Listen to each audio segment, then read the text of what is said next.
महावीर स्वामी से प्रार्थना करता हूँ हमारे समाज को एकता में रखे। आज इस विषय पे जो हम जगह के जगह मीटिंग कर रहे हैं, समाज को एकत्रित कर रहे हैं, उसका मतलब ये नहीं कि हम यहाँ आके सिर्फ टाइम पास कर रहे हैं। अरे आज वो समय है हमें एक होने का। आज हमारी समाज पर कई प्रकार की विपदा आ रही है, जैसे आरक्षण विरोधी लोगों ने हमारी समाज को कई जगह कई संगठन के नाम से तोड़ रखा है। ये सिर्फ धर्म के नाम पर बांटते हैं और हमारे जो मेन अधिकार है जैसे जल, जमीन और जंगल, उन मुद्दों से हमें भटकाकर सिर्फ धर्म के नाम पर बांट रहे हैं। अभी एक संगठन बना है, कहना तो नहीं चाहता हूं लेकिन मैं डरता किसी के बाप से नहीं हूं, इसलिए कहता हूं कोई एफआईआर भी कराना चाहे तो करवा सकता है।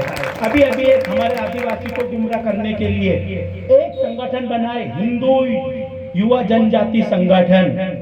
ये हिंदू युवा जनजाति के संगठन जिन नपुंसक भेड़ियों ने बनाया है, आज कहां दुपड़ के गया।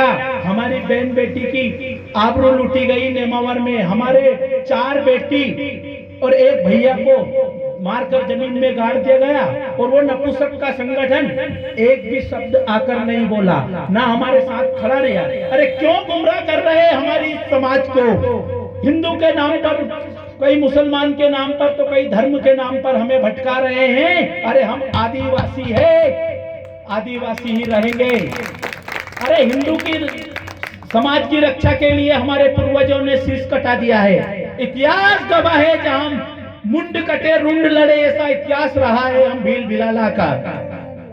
लेकिन कुछ लोगों ने हमें इतना वो कर दिया, एक दूसरे को इतना बांट दिया कि हम मंदिर में घंटा बजाते रहें और वो बैठ के आरक्षण हड़पता रहे। अरे इतना भी, मैं ये नहीं कहता हूँ किसी धर्म का, जाति का मैं विरोध नहीं करता हूँ। मैं एक हिंदू हूँ, हिंदू के घर पैदा हुआ हूँ, उसके साथ साथ मैं आदिवासी हूँ, सर्वप्रथम आदिवासी हूँ। मेरा धर्म ही आदिवासी है और आदिवासी कोई हिंदू से अलग नहीं होता। कुछ लोग कहते हैं कि ये क्रिश्चियन का संगठन है, जे आदिवासी युवा शक्ति। मैं उन आरएसएस के दलालों को बता देना चाहता हूं जो हमारे संगठन को तोड़ने में लगा है कि अगर आपने आजादी के लिए कोई भी, आजादी की लड़ाई में कोई भी अगर भाग लिया हो तो हमें बताए। अरे आजादी की लड़ाई में भी तो यही हाल था दोस्तों, बहादुर जंग में थे और कायर तंग में थे, और आज भी यही हाल है। हम शेर की औलाद है, आज भी अपने अधिकार के लिए लड़ना जानते हैं। अरे हम पहले तो मांगते हैं, नहीं तो छीनना भी जानते हैं। आज टैक्स देती है मेरी आदिवासी समाज, पूरी हिंदुस्तान में 70% आदिवासी रहते हैं। हर चीज पे हमारी सरकार टैक्स देती है, बदले में सरकार हमें क्या देती है?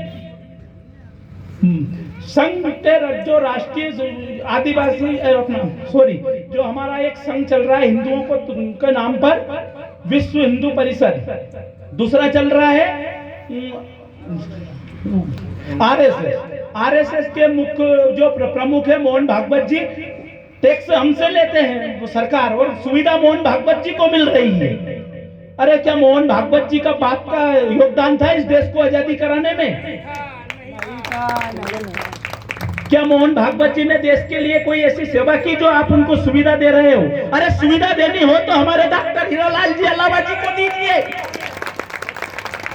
अधिकार हमारा है और सुविधा दूसरा ले रहा है। आज करोड़ों रुपया भारत सरकार प्रवीण कुमार तोगड़िया और आरएसएस प्रमुख मोहन भागवत के निजी खर्चे में निजी कामों में खर्च कर रही है, और हमारे समाज के लिए, इस देश के लिए लड़ने वाले, क्रांतिकारी परिवार में पैदा होने वाले डॉक्टर हीरालाल जी अलावा जी के ऊपर कोई नहीं कर रहा है। अरे उतना अधिकार जितना उसका उतना हमारा भी है।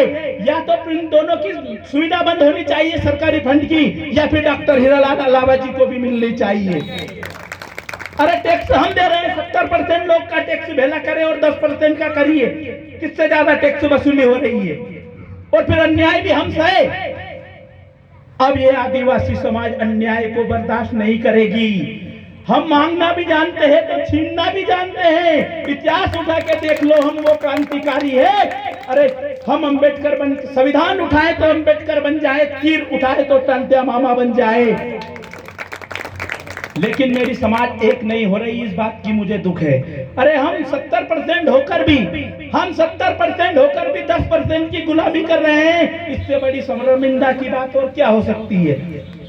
आज हमारी बहन बेटियों की इज्जत लूटी गई, उनको जमीन में जिंदा गाड़ दिया गया। हमारी समाज के बड़े बड़े मिनिस्टर उन्होंने जाके नहीं देखा। सिर्फ हमारे 2 शेर ऐसे हैं जो हमारे साथ खड़े रहे,